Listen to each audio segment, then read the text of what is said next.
자, 오늘 말씀은 히브리서 4장 14절에서 16절. 자, 같이 읽습니다. 시작. 그러므로 우리에게 큰 대제사장이 계시니 승천하신 이 곧 하나님의 아들 예수시라. 우리가 믿는 도리를 굳게 잡을지어다. 우리에게 있는 대제사장은 우리의 연약함을 동정하지 못하실 리가 아니요 모든 일에 우리와 똑같이 시험을 받으신 이로되 죄는 없으시니라. 그러므로 우리는 긍휼하심을 받고 때를 따라 돕는 은혜를 얻기 위하여 은혜의 보좌 앞에 담대히 나아갈 것이니라. 아멘.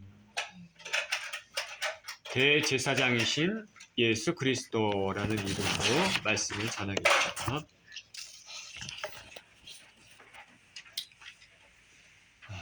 우리가 삶을 살면서 남을 동감한다, 남의 사정을 이해한다 이라는 말들을 이게 종종 듣습니다. 그래서 남이 하는 말을 잘 경청하면서 그 말을 이해하고 동감해주는 사람들이 있다면 그에게 좋은 인상을 갖게 될 것입니다. 근데 남이 말을 해도 별로 관심이 없거나 시큰둥하거나 때로는 무시하는 그런 태도로 있다면 그 사람은 좋은 인상을 갖지 못하게 됩니다. 우리는 무심결에도 다른 사람의 말을 주의 깊게 경청하면서 이해해주는 자세가 필요합니다. 저는 제 성격은 약간 보수적인 성향을 가지고 있습니다. 한국에는 전에는 정신병이 걸리면 그것에 대해서 숨기고 쉬쉬하면서 타부시되어 왔습니다. 그래서 누가 정신적인 이상이 있으면 그 정신적인 이상이 있어도 그것이 병원 기록에 남기게 되고 나중에 직장 취업할 거나 사회생활할 때 뭐 여러 가지 불리할 일이 있을 것 같아서 쉬쉬하고 병원에서 제대로 치료도 받지 못하고 했습니다. 그리고 정신병이 있는 사람들은 사람들이 이상하게 쳐다봤습니다. 그게 일반적인 한국의 경향이었습니다. 저런 병을 가진 사람은 그리고 또한 뭔가 문제가 있는 사람 아닌가, 이상한 사람으로 또 치부했습니다. 정신병이 있는 사람들은 배가 불러서 저런 병이나 걸리는 것이 아닌가, 혹은 정신병에 걸린 사람들은 의지가 박약한 것이 아닌가, 그걸 왜 극복하지 못하는가, 정신이 약해서 그런 거 아닌가, 그런 말들을, 그런 생각들을 은연히 한국에는 가지고 있었습니다. 지금은 조금 바뀌었죠. 지금은 정신적인 이상이 있어도 정신병원에 병원 클리닉 같은데 가서 또 상담도 하고 치료도 받는 것이 일반화됐지만은 제가 회사 다닐 때까지 지금부터 한 20-30년 전에 있을 때까지도 그런 경향들이 있었습니다. 그러다 제가 군대에서도 이제 귀를 다쳤지만 또 이곳에 와서 또 일을 하다가 이제 귀를 다쳤는데, 귀를 다치니까 기존에 있었던 이명이 아주 커지고 예전하고는 예전에는 없었던 또 통증까지도 이렇게 생겨서 너무나 고생을 많이 했습니다. 지금도 불편하긴 하지만은.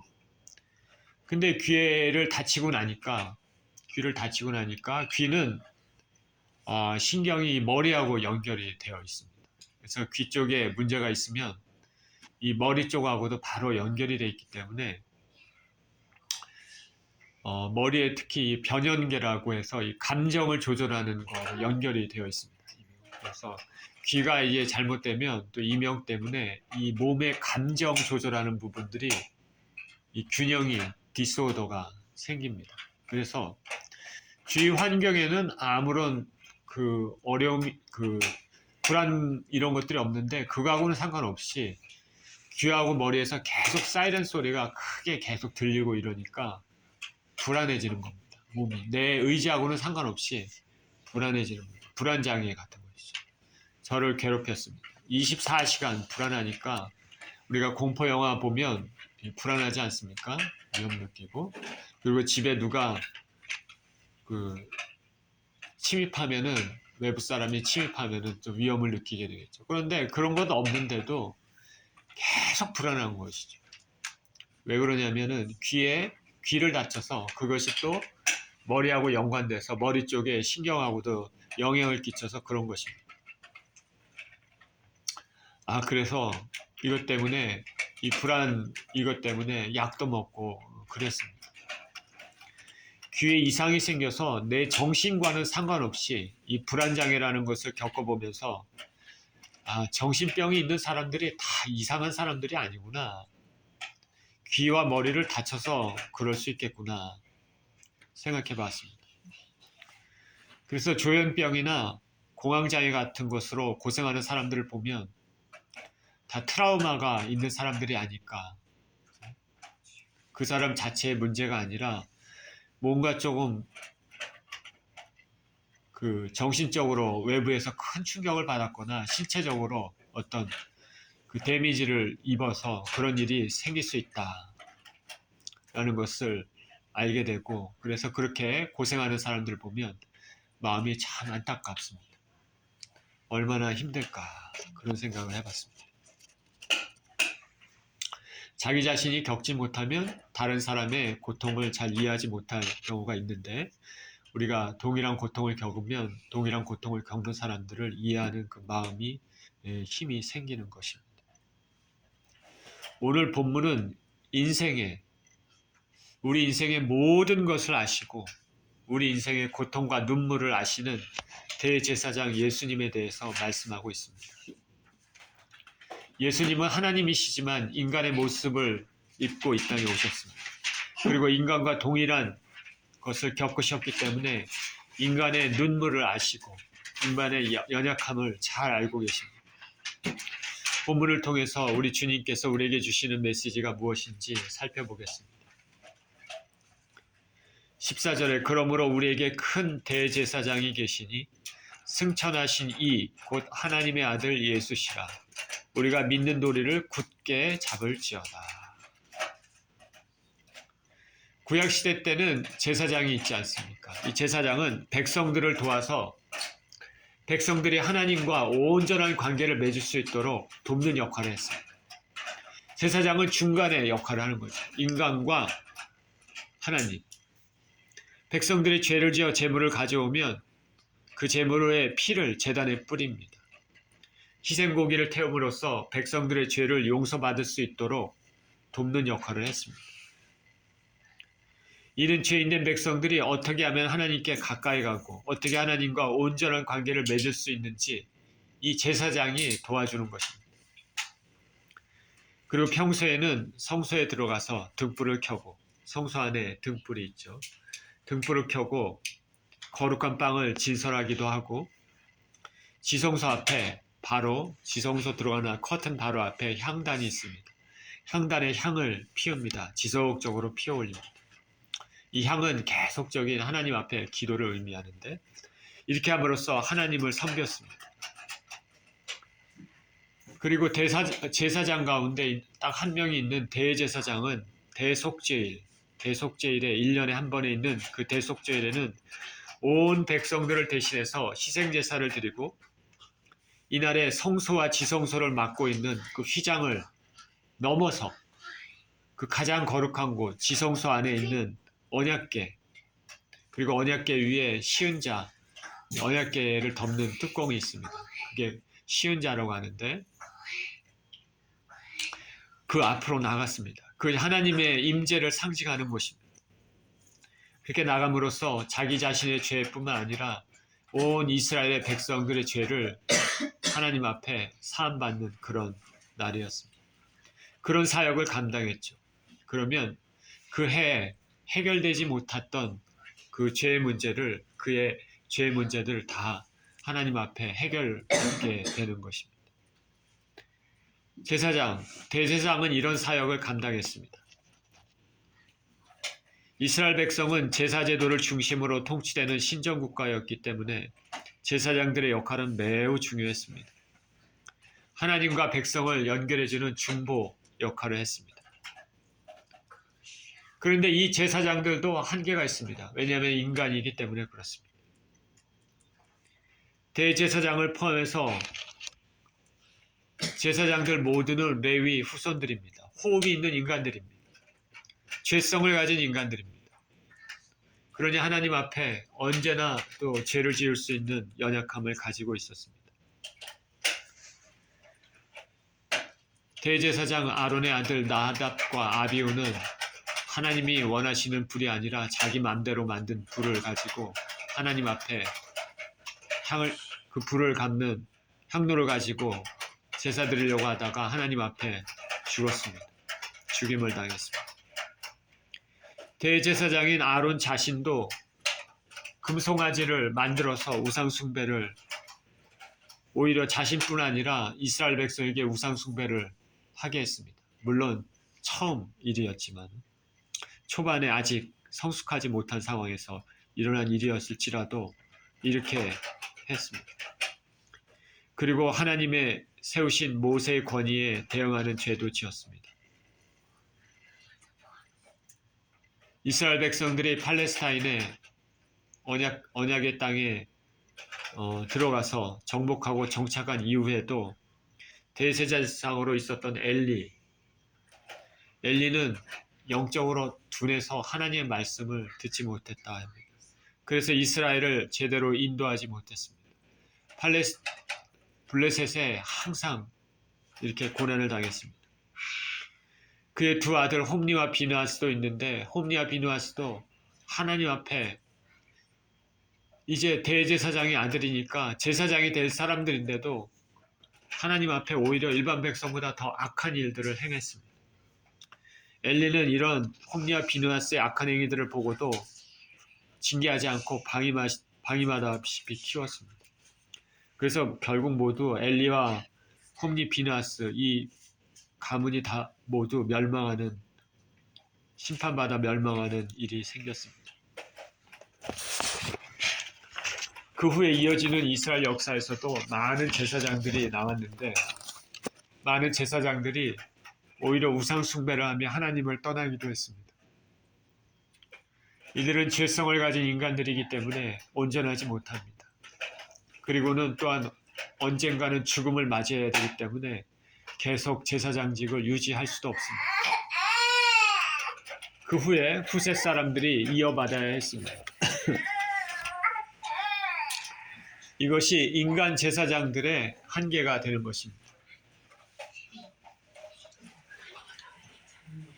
오늘 히브리어 기자는 우리에게 큰 대제사장이 계신다 말합니다.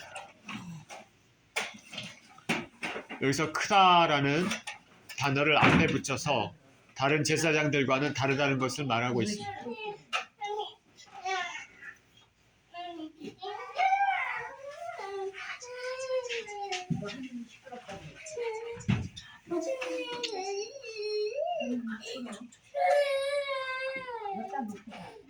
이 큰 대제사장은 인간이 아닙니다. 하나님의 아들이신 예수 그리스도입니다. 예수님은 인간의 몸을 입고 이 땅에 오셔서 인간과 동일한 생활을 하셨지만 인간과 같이 연약한 죄의 모습을 가지지는 않으셨습니다. 예수님은 죄 없이 동정녀에게 나셨으며 그의 생애에 단 한 번도 죄를 지으신 적이 없으셨습니다. 온전한 순종으로 하나님 아버지의 계명을 완벽히 지키셨습니다. 그리고 우리의 죄를 위해서 손수 희생제물이 되어 찢기시고 피 흘리시며 죽으셨습니다. 예수 그리스도는 흠없는 어린 양입니다. 하나님 아버지는 이 예수님의 피를 통해서 우리의 피를 보신 것입니다. 우리의 죄 때문에 우리가 피 흘려 죽어야 함에도 예수님이 대신 죽으심으로 대속을 이루신 것입니다. 이렇게 해서 우리는 담대히 하나님 앞에 나아갈 수 있게 됐습니다. 이전의 대제사장은 대속죄, 그날에 피를 뿌려야만 성소와 지성소를 가로지르는 휘장을 넘어서 하나님의 임재의 상징인 언약궤 앞에 나아갈 수 있다고 말했습니다.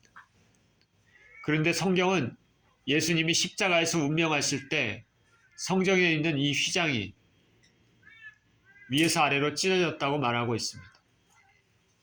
이것은 분명히 이제는 예수님의 희생으로 말미암아 누구든지 하나님 앞에 나아갈 수 있다는 것을 의미합니다. 그래서 사도 베드로는 우리를 왕 같은 제사장이라 말했습니다. 저와 여러분은 은혜의 시대에 살고 있습니다. 예수님의 대속의 은혜를 찬양합니다. 이와 같이 예수님은 우리와 하나님을 연결해 주실 수 있는 완전한 대제사장이 되셨습니다. 우리를 위해 엄청난 고난을 당하신 예수님은 부활하시고 승천하셔서 지금 하나님 우편에 앉아 계십니다. 그곳에서 완벽한 대제사장으로서 우리를 위해 중보하고 계십니다. 이 예수님의 은혜는 우리를 어떠한 고난과 박해로부터도 하나님의 사랑을 끊을 수 없는 증거가 됩니다. 이러한 예수님을 외면하고 무시하는 영혼들은 거저 주시는 하나님의 은혜를 발로 차버리는 것과 같습니다. 하나님을 모독하는 것이고 예수님의 속죄 사역을 짓밟는 것입니다. 그의 대가는 영원한 멸망입니다. 하나님은 소멸하는 불이라고 말씀하셨습니다. 그러니까 우리는 우리가 믿는 예수 그리스도를 굳게 잡아야 합니다. 어떠한 환경에서도 우리를 사랑하시고 우리를 위해 도우시는 주님을 의식하면서 나아가야 되겠습니다. 환경이 어렵다고 믿음을 버리면 안 됩니다. 성경에는 뒤로 물러가면 내 마음이 저를 기뻐하지 아니하리라 말씀하셨습니다.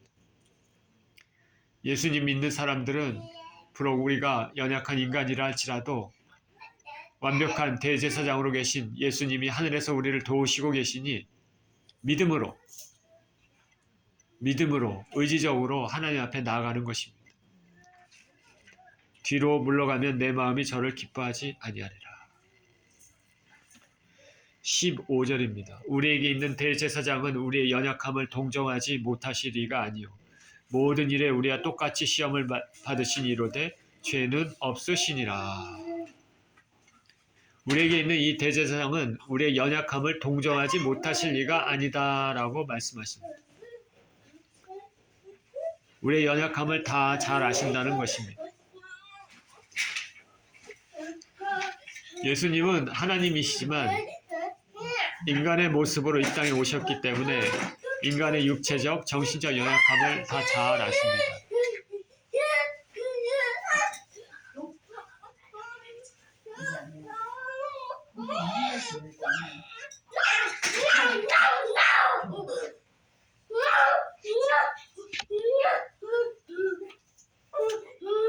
예수님은 광야에서 40일 금식하신 후 몹시 줄이셨습니다. 똑같은 인간의 모습입니다. 사마리아 수가성 여인을 만나기 위해 사마리아로 통과할 때 여정에 권하여 우물가에 고난 몸을 쉬려고 앉으셨습니다. 피곤함을 아시는 것입니다. 예수님은 채찍에 맞으셨을 때 피가 나셨으며 십자가에서 운명하실 때 목이 마르셨다고 했습니다. 예수님은 박해하는 사람들 때문에 마음이 몹시 상하셨으며 성전에서 장사하는 사람들을 보실 때 분노하셨습니다. 나사로가 죽는 것을 보며 눈물을 흘리셨습니다. 예수님은 하나님이시지만 인간의 모습을 입으셨기 때문에 우리 인생과 동일한 감정을 가지고 계십니다. 그래서 우리가 겪는 여러 가지 상황들을 잘 아십니다. 동일한 경험을 가지고 있지 못하면 동감하기가 힘듭니다. 상대방의 마음을 잘 느끼지 못하는 것이죠. 어느 미국에 사는 크리스찬이 아프리카에 선교에 갔습니다. 원주민에게 복음 전할 기회가 생겼습니다. 원주민들을 모아놓고 설교를 하는 도중에 자신이 미국에 있을 때 어려움을 겪었던 말을 했습니다. 집에 차가 한 대밖에 없어서 아내가 차를 몰고 나갔을 때 자신이 발이 묶인 상태에서 장도 볼 수 없고 아이를 낳이도 할 수도 없으니 참으로 난감하고 정말 가난하게 살았던 모습이었다. 이런 얘기를 대충 이런 얘기였던 것 같습니다. 이 말을 듣고 있던 아프리카 토착 원주민들의 반응이 어땠을까? 야, 참 힘들으셨겠구나. 이렇게 공감했겠습니까? 차는 언감생심이고 먼 거리를 때로는 신발도 없이 맨발로 걸어다니고 뛰어다니는 사람들에게 이분의 말은 전혀 공감이 되지 않는 것이죠. 그러나 예수님은 손수 인간의 모습을 입으셔서 인생들이 겪는 것들을 경험하셨습니다. 몫으로서 힘을 써 일하면서 노동이 힘든 것과 그렇게 해서 생활하는 어려움을 잘 아셨습니다. 마리아와 요셉의 가정은 가난했습니다. 예수님 낳은 후 8일 만에 성전에 갈 때 드릴 예물을 살 돈이 넉넉하지 않아서 비둘기 한 쌍이나 어린 반구 둘로 제사 드리려고 했습니다. 예수님은 가난한 과부의 두 렙돈의 헌금의 의미를 잘 알고 계셨습니다. 저와 여러분이 경제적인 어려움을 겪고 있다면 예수님은 잘 아실 것입니다. 얼마 전에 유튜브에 보니까 트럭에 여러 가지 만물, 바가지나 수세미, 그릇, 고무줄, 트럭을 2층처럼 이렇게 만들어서 이것저것 잔뜩 쌓아놓고 별의별 게 다 있습니다. 그런 걸 싣고 시골 곳곳에 다니면서 장사하는 사람들을 보았습니다. 장사하는 사람을 보았습니다. 트럭에서 먹고 자고 또 하는 것을 보았습니다. 사람이 그렇게 해서 얼마나 볼지는 모르지만 젊은 사람이 그렇게 몸으로 성실히 일하면서 돈을 버는 것을 보고 성실함에 고개가 숙여집니다. 그렇게 성실하게 번 돈의 가치를 잘 알 것입니다. 예수님은 저와 여러분의 사정을 잘 알고 계실 줄 믿습니다. 예수님은 인간의 병적 고통도 잘 아십니다. 예수님은 죽음에 이를 수 있는 채찍에 맞으셨습니다. 무시무시한 살점이 떨어져 나가는 채찍을 맞으실 때마다 고통이 무엇인지도 느끼셨습니다. 이것은 다 저와 여러분에 위한 예수님의 사랑입니다. 저는 예수님의 채찍에 맞으신 등을 보면 이 세상의 어떤 병도 고치실 수 있겠구나라고 생각하고 있습니다. 성경에는 저가 채찍에 맞음으로 너희가 나음을 입었도다 베드로 사도가 말하고 있습니다. 사도 마태도 우리 연약한 것을 친히 담당하시고 병을 짊어지셨도다 말하고 있습니다. 육체적으로 병으로 고생하고 있다면 이러한 말씀을 붙잡고 나의 아픔을 잘 아시는 주님을 생각하며 기도해야 될 것입니다. 예수님은 사랑하는 사람을 잃은 슬픔도 잘 알고 계십니다. 나인성이 하나밖에 없는 아들을 잃은 과부를 보시고 불쌍히 여기시면서 울지 말라 말씀하셨습니다. 그리고 그 과부를 위해 그 아들을 살리셨습니다. 죽은 나사로를 보시며 눈물을 흘리셨습니다. 예수님은 나사로와 친구같이 가깝게 지내셨기 때문에 사랑하는 사람이 세상을 떠나보내는 마음을 잘 아십니다. 우리는 인간의 연약함을 알고 살아야 합니다. 흙으로 왔다 흙으로 가는 것이 인생입니다. 항상 겸손해야 합니다. 그러나 우리가 잊지 말아야 할 것은 죽은 것이 아니다라는 것을 알아야 됩니다. 어느 목사님이 장례식에 가서 말씀을 전해야 하는데 세상을 떠난 고인을 보면서 유가족들과 장례에 오신 사람들에게 어떻게 말씀을 전해야 할지 침이 마르고 있었습니다. 물론 준비한 말씀이 있었지만 싸늘하게 식은 죽음 앞에서 무엇을 어떻게 해야 할지 몰랐습니다. 그래서 간절한 마음으로 짧게나마 하나님께 마음으로 기도를 드렸습니다. 그러자 하나님께서 이런 감동을 주셨습니다. 너의 눈에 보기에는 이가 죽은 것처럼 보이느냐. 우리 예수님을 믿는 사람들은 사랑하는 사람이 이 세상을 떠났을 때도 마음으로 슬픔을 함께해야 되지만 부활의 희망의 메시지도 전해야 될 것입니다. 예수님은 고향에서 배척을 받으셨습니다. 가족에게도 처음에 인정을 받지 못했습니다. 사회의 기득권자들에게 배척과 박해를 받으셨습니다. 터무니없는 모함도 받으셨습니다. 예수님이 하신 일은 하늘나라 복음 전하시고 병든 자 고치시고 귀신을 쫓아내시고 죽은 자를 살리셨습니다. 고통받고 소외받는 사람들의 마음을 만져주셨습니다. 어딜 가나 사람을 살리셨습니다. 그러나 이런 일에도 불구하고 정치적 종교적 지도자들은 예수님을 미워하고 박해했습니다. 시기했습니다. 각종 거짓으로 모함을 했습니다. 죽이려고 했습니다. 예수님의 공생 기간 중 예수님은 많은 위협을 받으셨습니다. 그렇기 때문에 동일하게 사랑과의 관계에서 고통을 받는 사람들의 마음을 잘 이해할 것입니다. 지금 누구에게 모함받는 분이 있습니까? 터무니없는 사람이 당신을 미워하고 있습니다. 우리의 마음을 잘 아시는 예수님 생각하고 그 모든 것을 예수님께 던지시면서 기도하시길 바랍니다. 여기 본문에 우리에게 있는 대제사장이신 예수님은 우리의 연약함을 동정하지 못하실 리가 아니다라고 말하고 있습니다. 우리와 동일하게 연약함을 느끼시고 실제적인 도움을 줄 수 있는 행위까지도 포함됩니다. 예수님께서 우리를 이해하시고 도우실 수 있는 것은 예수님 본인께서 직접 인간성에 참여하셨기 때문에 그렇습니다. 이와 같이 예수님은 우리 인생들과 같이 동일한 시험을 받으셨습니다. 그러나 예수님은 그 시험에 넘어지지 않으시고 죄를 짓지 않으셨습니다. 예수님은 우리 인생과 똑같은 모습을 가지고 이 땅에 오셨기 때문에 유혹을 받아서 범죄할 가능성을 가지고 계셨지만은 예수님은 죄를 짓지 않으셨습니다. 이렇게 죄 없으셨기 때문에 예수님은 인생들을 돕기 위한 대제사장의 역할을 하실 수 있는 것입니다. 이 말에서 우리는 죄 유혹을 당하는 자체는 죄가 아니지만은 유혹에 넘어가면 그것은 그 사람의 자신의 책임을 알게 됩니다.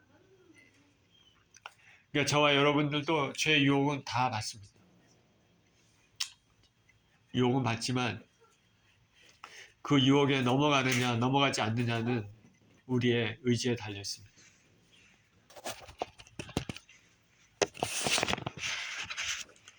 저는 예수님을 생각할 때마다 이 예수님의 완벽한 성품을 보면서 완벽한 인내, 완벽한 사랑으로 이 모든 것을 극복하신 예수님을 자주 생각해 봅니다. 예수님이기 때문에 이 모든 것이 가능했습니다. 예수님의 이 거룩한 성품은 우리가 본받아야 될 모범입니다. 어떤 환경에서도 죄를 짓지 않는 것입니다.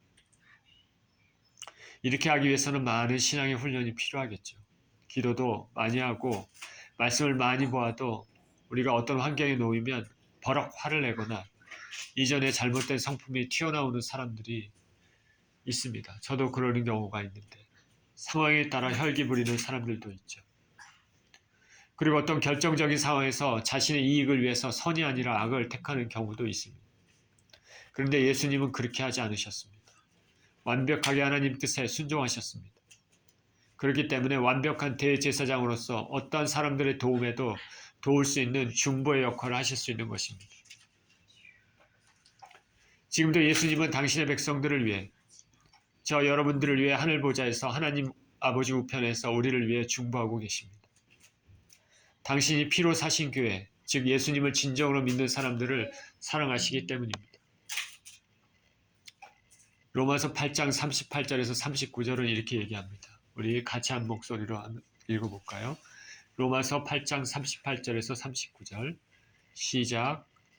내가 확신하노니 사망이나 생명이나 천사들이나 권세자들이나 현재일이나 장래일이나 능력이나 높음이나 깊음이나 다른 얻은 피조물이라도 우리를 우리 주 예수 그리스도 안에 있는 하나님의 사랑에서 끊을 수 없으리라. 아멘.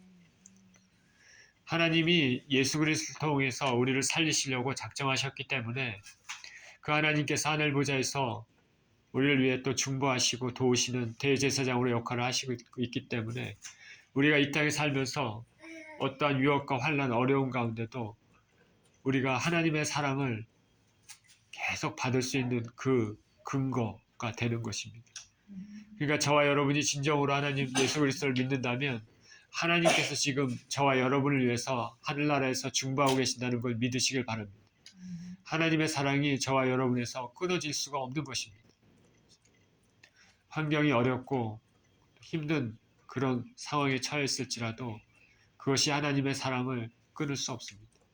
그것을 꼭 기억하시고 뒤로 물러가는 것이 아니라 우리를 사랑하신 주님을 생각하고 앞으로 전진하고 믿음으로 가면 하나님의 방법으로 하나님께서 좋은 것으로 채워주실 줄 믿습니다.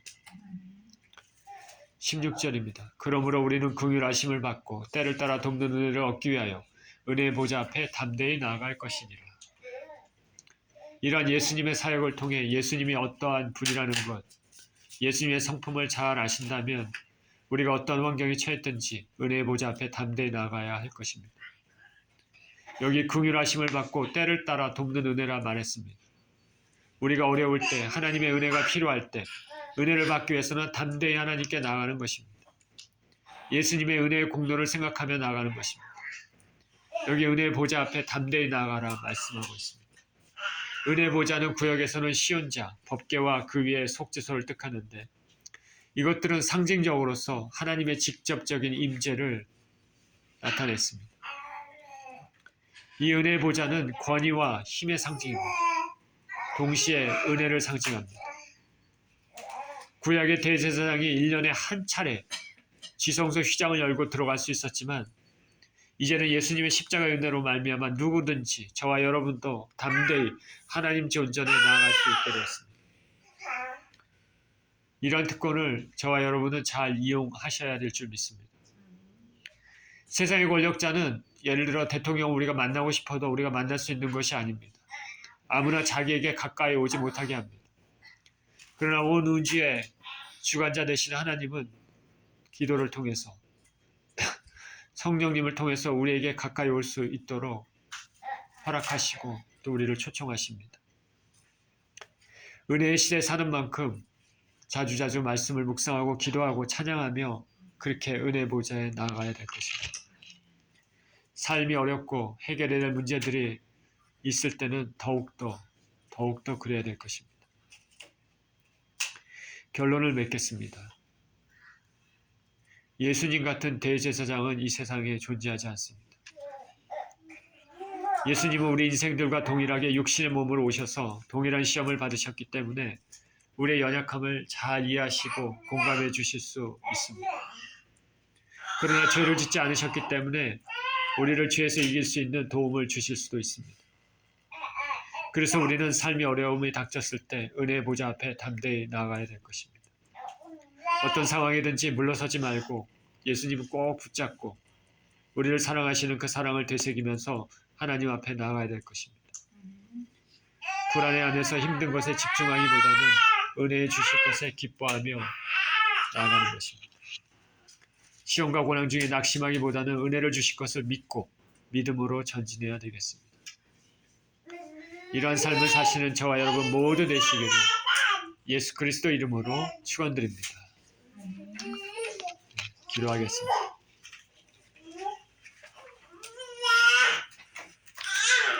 큰 대제사장이 되시는 예수 그리스도를 찬양합니다. 우리를 위해서 희생제물이 되시고 죽으심으로 말미암아 휘장의 문을 활짝 열어주셔서 우리가 하나님 앞에 담대히 나갈 수 있는 그 길을 활짝 열어주신 우리 주님께 감사와 찬양을 드립니다. 주님은 인간의 모습으로 이 땅에 오셔서 동일하게 우리와 시험과 고난을 당하셨기 때문에 우리의 고통과 괴로움을 잘 아시고 하늘에서 우리를 위해 중보하시고 우리를 도우시는 그 주님이 있음에 감사와 찬양을 드립니다. 아버지, 우리가 이러한 주님의 은혜를 믿고 감사하며 이 땅에 사는 어려움과 힘든 일이 있을지라도 물러가지 않고